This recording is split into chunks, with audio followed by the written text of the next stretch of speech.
Hello friends, नमस्ते। एक पर्व ऐसा होता है जिसे माएँ रखती हैं अपने संतान के लिए, अपनी संतान के लाइफ लॉन्ग के लिए, उसके सौभाग्य समृद्धि के लिए निर्जला व्रत रखती है। काफ़ी कठिन व्रत होता है ये। इसकी टाइमिंग की ध्यान रखी जाती है कि अष्टमी के दिन ही ये व्रत हो। कई बार ये दो हो जाता है। कुछ इसे मानते हैं कि सप्तमी और अष्टमी होना चाहिए।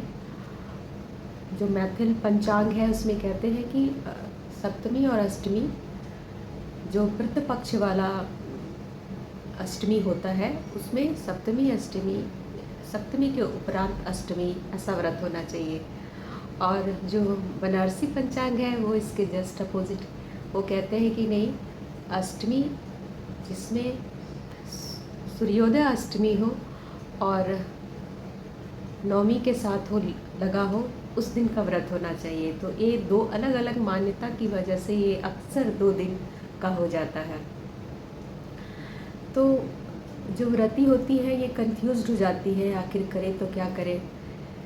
पंडित कुछ बताते हैं, मतलब पंचांग अलग अलग है, दोनों की अपनी अपनी मान्यताएं हैं, इस दिन होना चाहिए या इस दिन होना चाहिए। तो अब जो भी हो, जो हमारे तरफ लोग करते हैं, सारे लोग जो कर रहे हैं वही दिन मैं भी चुन करके वैसे ही कर रही हूँ।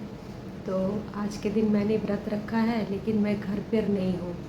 मैं घर पर नहीं हूँ। मेरे लिए एक अलग से सिचुएशन बन गई थी कि मैं इसमें क्या करूँ। मेरी ड्यूटी आ गई थी, इन्विजिलेशन ड्यूटी 2 दिन की, और ये पर्व उसी दिन पड़ रहा था। तो समझ में नहीं आ रहा था कैसे करूँगी। तो मैं यहाँ आकर व्रत किया। रास्ते में मेरी व्रत पूरी हुई। मैंने निर्जला व्रत रखा है और रास्ते भर मेरा बीत गया ऐसे ही, बिना खाए पिए। अब बस सुबह होगी तो बस मेरा व्रत खुल जाएगा। सुबह मुझे जाना है एग्ज़ाम लेने के लिए। अभी मैं आई हूँ ट्रेन की जर्नी करके, और मैंने यहाँ पूजा किया है होटल में रुक करके। मेरे पास और कोई दूसरा रास्ता नहीं था।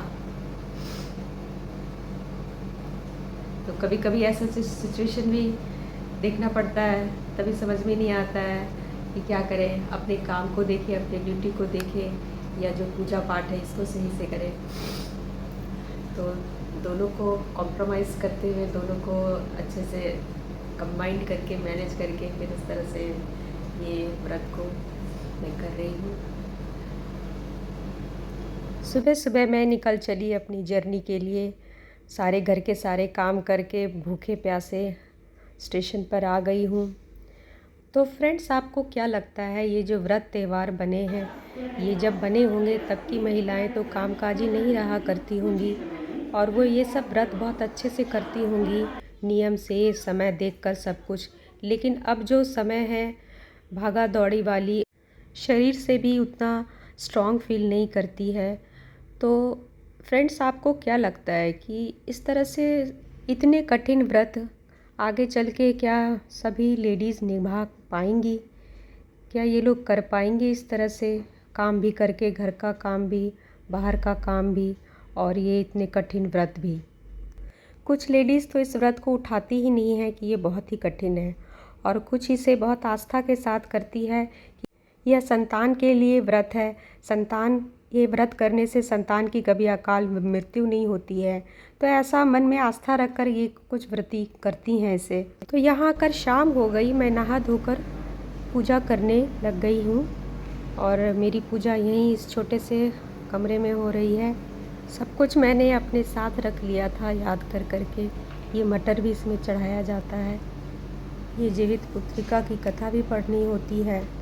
तो ये व्रत करने के लिए आपको अपने अंदर इतनी स्टेमिना होनी चाहिए कि आप निर्जला व्रत कर सकें, अपने काम भी कर सकें, और टाइमिंग का ख्याल रख के अपनी पूजा भी कर सकें।